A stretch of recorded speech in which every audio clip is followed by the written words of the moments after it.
में हम प्राकृतिक वनस्पति से संबंधित बातों पर चर्चा कर रहे थे। हमने जहां प्राकृतिक वनस्पति की परिभाषा को समझा कि प्राकृतिक वनस्पति का वह भाग है जिसके उगने, बढ़ने, फलने फूलने में मानव का कोई योगदान नहीं होता। ऐसी वनस्पति प्राकृतिक वनस्पति कहलाती है। राष्ट्रीय वन नीति 1952 के तहत देश के 33% भूभाग पर वन होने चाहिए, लेकिन तमाम प्रयासों के बावजूद भी हम इस लक्ष्य को आज प्राप्त नहीं कर पाए और 2015 की रिपोर्ट के मुताबिक हमारे देश के कुल भूभाग के 21.34% भाग पर वन उपलब्ध है। हालांकि सरकारी और सामाजिक प्रयास काफी किए जा रहे हैं, लेकिन इन प्रयासों में और तीव्रता लानी होगी। हम इसी क्रम में जब आगे चल रहे थे तो हमने प्राकृतिक वनस्पति के दो प्रकारों का अध्ययन किया। एक उष्णकटिबंधीय सदाबहार वन और दूसरा उष्णकटिबंधीय मानसूनी वन। सदाबहार वन नाम के अकॉर्डिंगली ये वन हमेशा हरे भरे रहते हैं। यहां वर्षा अधिक होती है, 200 सेंटीमीटर से भी अधिक वार्षिक वर्षा दर यहां पाई जाती है। ऐसे में पानी की अधिकता होने के कारण इनमें हरियाली रहती है। साथ में तापमान भी यहां पर अधिक रहता है। 26 डिग्री सेल्सियस से अधिक तापमान वाले क्षेत्रों में ये उत्पन्न होते हैं। ऐसे में इनकी पत्तियां एक साथ नहीं गिरती, अपितु रुक रुक के धीरे धीरे समय के अंतराल के अनुसार इनकी पत्तियां झड़ती हैं, पुरानी झड़ जाती हैं, नई कोपलें फूट आती हैं, तो पता ही नहीं चलता कि इनकी पत्तियां झड़ी। अर्थात हमेशा ये हरे भरे ही दिखाई देते हैं। तो उष्णकटिबंधीय सदाबहार वन के बारे में चर्चा कर चुके थे और इसी क्रम में हमने एक और देखा था उष्णकटिबंधीय मानसूनी वन। यहां वार्षिक वर्षा का औसत 100 से 200 सेंटीमीटर होता है। ये वृक्ष वर्ष के एक मौसम में अपनी सभी पत्तियां गिरा देते हैं, उसके बाद इसमें पुनः नई पत्तियों का आगमन होता है। लेकिन कुछ दिन ऐसा लगता है कि सिर्फ पेड़ एक फूट के समान रह गया है, पेड़ों की पत्तियां नष्ट हो जाती हैं। तो उष्णकटिबंधीय मानसूनी वन और उष्णकटिबंधीय सदाबहार वनों के बारे में हमने जानकारी हासिल की। आज उसी क्रम में हम नए टॉपिक के बारे में चर्चा करने जा रहे हैं और वो है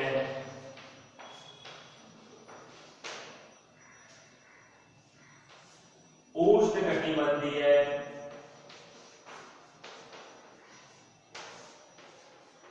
पर्णपाती। अभी जो हम पढ़कर आए हैं उष्णकटिबंधीय मानसूनी वन, उसी का ही ये प्रकार है उष्णकटिबंधीय पर्णपाती वन। दोनों लगभग एक समान है।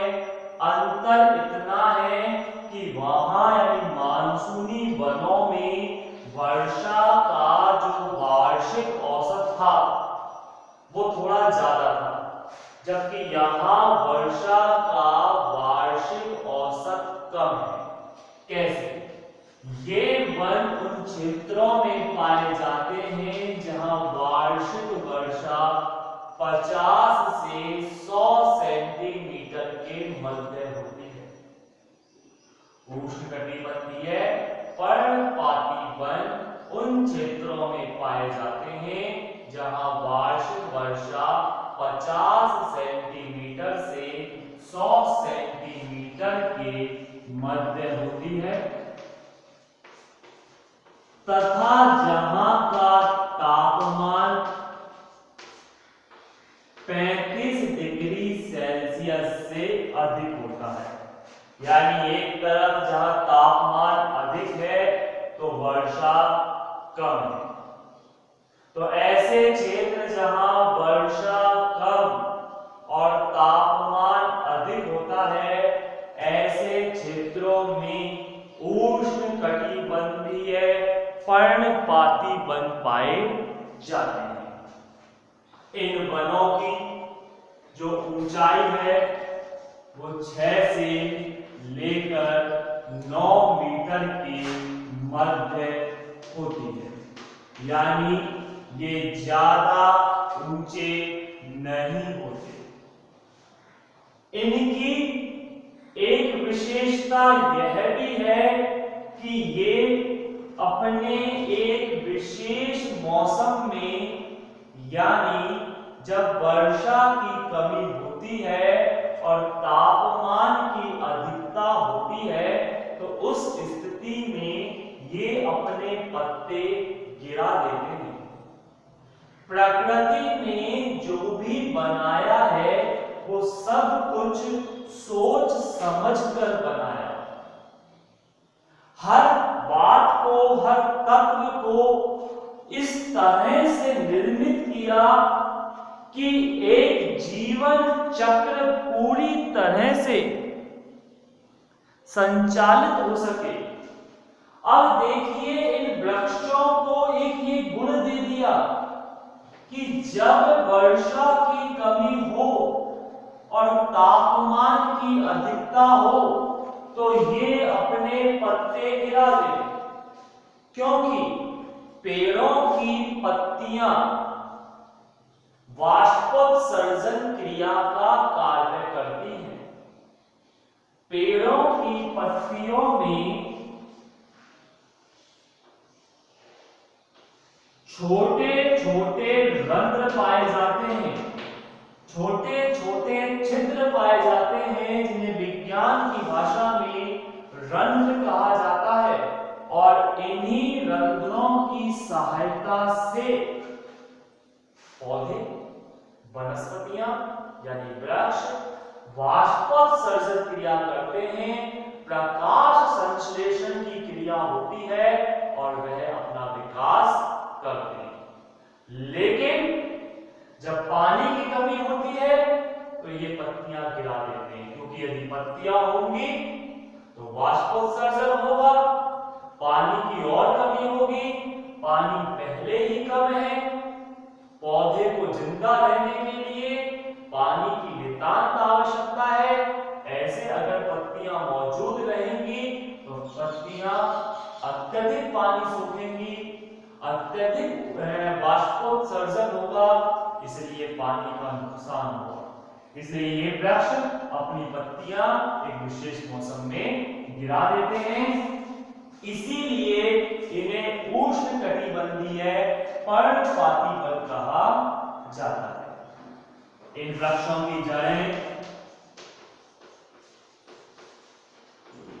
लंबी होती है, दूर दूर तक पानी की तलाश में फैली हुई होती है।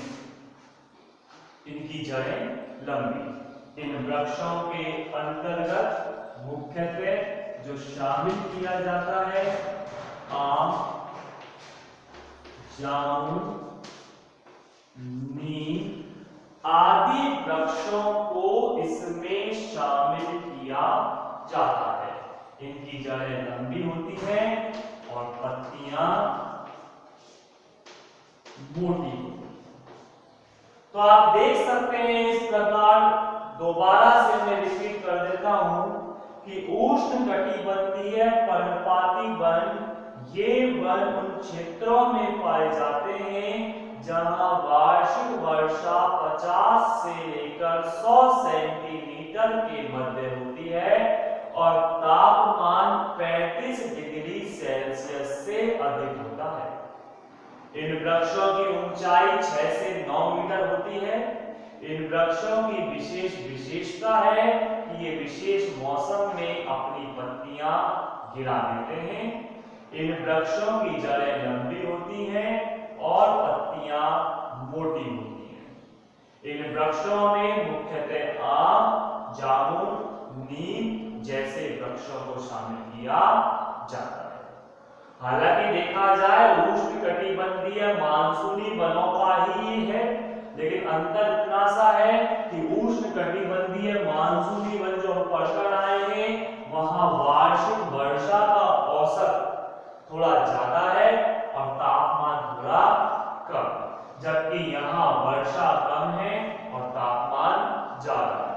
मानसूनी वनों की ऊंचाई भी अधिक है, लेकिन यहाँ वनों की ऊंचाई कम, लेकिन दोनों की विशेषता पर्णपाती होना यानी अपने पत्तों को गिरा देना। और ये स्वाभाविक है, जिन क्षेत्रों में वर्षा का अभाव होगा उन क्षेत्रों के वृक्ष एक विशेष मौसम में अपनी पत्तियों को गिरा देते हैं। तो ये हमारा हुआ उष्णकटिबंधीय पर्णपाती वन। इसी क्रम में अगले चलते हैं हम मरुस्थलीय वन। नाम के अकॉर्डिंग ही मरुस्थल में पाए जाने वाले वन मरुस्थलीय वन कहलाते हैं। इन वनों की विशेषताओं की अगर हम बात करें तो यह वन वहां पाए जाते हैं जहां वार्षिक वर्षा 50 सेंटीमीटर से भी कम होती है। जैसा अभी हम देखकर आए थे कि पर्णपाती वन 50 से 100 सेंटीमीटर के मध्य है, जबकि यहाँ के वन 50 सेंटीमीटर से भी कम वार्षिक वर्षा वाले क्षेत्रों में होते हैं। इन वृक्षों की जड़ें लंबी होती हैं,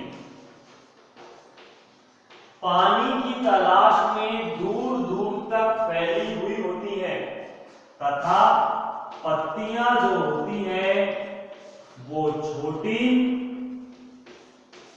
और कांटेदार होती हैं। ये सबसे बड़ी विशेषता है, इनकी पत्तियां छोटी होंगी और कांटेदार होंगी।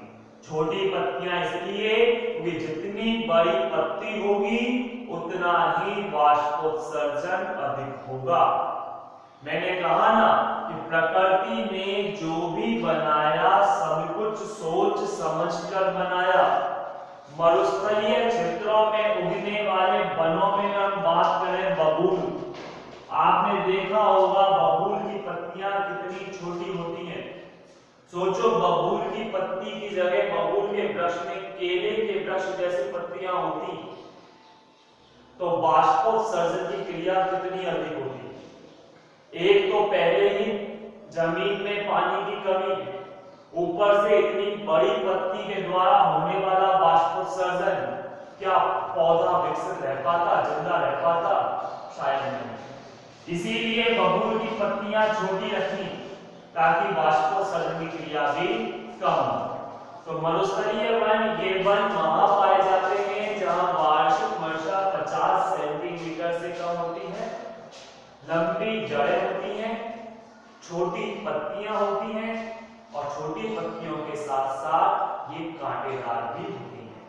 इन वृक्षों में मुख्यतः बबूल, नागफनी आदि को शामिल किया जाता है। आइए इसी क्रम में वनस्पतियों के दो प्रकारों का जिक्र और करते हैं।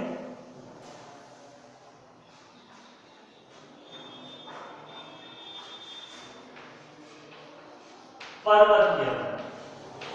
नाम के अकॉर्डिंग पर्वतों में पाए जाने वाले वन, पर्वतीय क्षेत्रों में मिलने वाले वन पर्वतीय वन कहलाते हैं। हिमालय पर्वत श्रृंखला, असम, मेघालय आदि क्षेत्रों में मिलने वाली पहाड़ियां, गारो, खासी, जयंतिया की पहाड़ियां, ऐसे पहाड़ी क्षेत्रों में जो वन पाए जाते हैं उन्हें पर्वतीय वन कहा जाता है। ऊंचाई के आधार पर इन वनों में अंतर आता चला जाता है। जहां पर्वतों के निचले हिस्से में विशाल और घने वृक्षों की अधिकता होती है, तो पर्वतों के मध्यवर्ती हिस्से या ऊपरी हिस्से में शंकुधारी वृक्षों की अधिकता होती है, इस तरह से। और वहीं सबसे ऊपरी भाग में छोटी घास पाई जाती है। अर्थात ऊंचाई बढ़ने के साथ साथ वृक्षों के स्वरूप और आकार में भी परिवर्तन आता चला जाता है। तो पर्वतीय क्षेत्रों में मिलने वाले वन पर्वतीय वन कहलाते हैं। इन वनों की लकड़ियां मुलायम होती हैं। इन वनों की लकड़ियां मुलायम होती हैं। फर्नीचर, दिया सलाई आदि उद्योगों में इनका इस्तेमाल किया जाता है। तो पर्वतीय वन ऊंचाई बढ़ने के साथ साथ इनके स्वरूप में अंतर आता है। इनका तना जो होता है वो मोटा होता है, क्योंकि ढाल वाले क्षेत्र में पूरे वृक्ष को सहेज कर रखने के लिए एक मजबूत आधार की आवश्यकता होती है, इसलिए इनका तना मोटा होता है, लेकिन हल्का होता है। मोटे होने के साथ हल्का होता है। इन वृक्षों में स्प्रूस, फर आदि को शामिल किया जाता है। तो पर्वतीय क्षेत्रों में मिलने वाले वन पर्वतीय वन और ऊंचाई के साथ साथ इन वनों में अंतर आता चला जाता है। और एक लास्ट देखते हैं आज के लिए, ज्वारीय वन। इन वनों को कई अन्य नामों से जाना जाता है। डेल्टाई वन, मैंग्रोव वन, ज्वारीय वन आदि नामों से इन्हें जाना जाता है। दलदली वन इन्हें भी कहते हैं। ये उन क्षेत्रों में विकसित होते हैं जो या तो दलदली क्षेत्र है या जहां ज्वार भाटे के पानी के द्वारा उस क्षेत्र को लगातार सिंचित किया जाता रहता है। अर्थात जहां की मृदा, जहां की भूमि लगातार नमी युक्त बनी रहे, जहां हमेशा पानी की मौजूदगी रहे, ऐसे वृक्ष दलदली वनों के अंतर्गत शामिल किए जाते हैं। इन वृक्षों में मुख्यतः सुंदरी वृक्ष, इस सुंदरी वृक्ष के नाम से ही सुंदरबन के डेल्टा का नाम पड़ा। पश्चिम बंगाल में स्थित विशाल सुंदरबन का डेल्टा सुंदरी वृक्ष के लिए ही जाना जाता है। सुंदरी वृक्ष के साथ साथ रोजफिरा, सोनोरिटा आदि वृक्ष ज्वारीय वनों या दलदली वनों में शामिल किए जाते हैं। इनकी सबसे बड़ी विशेषता है कि यहाँ ये जहां होंगे वहां दलदल होगी, या यूं कह लें कि जहां दलदल है, जहां डेल्टा है, जहां ज्वार भाटे का पानी नियमित रूप से आता रहता है, जहां इनकी वृक्ष की जड़ें पानी में डूबी हुई होती है, वहां इन वृक्षों का विकास होता है। तो इस तरह से हमने आज प्राकृतिक वनस्पति के कुछ प्रकारों के बारे में अध्ययन किया। प्राकृतिक वनस्पति के प्रकारों का यहां समापन होता है। इससे संबंधित अन्य बातों की चर्चा आगामी वीडियो में करेंगे। तब तक के लिए धन्यवाद।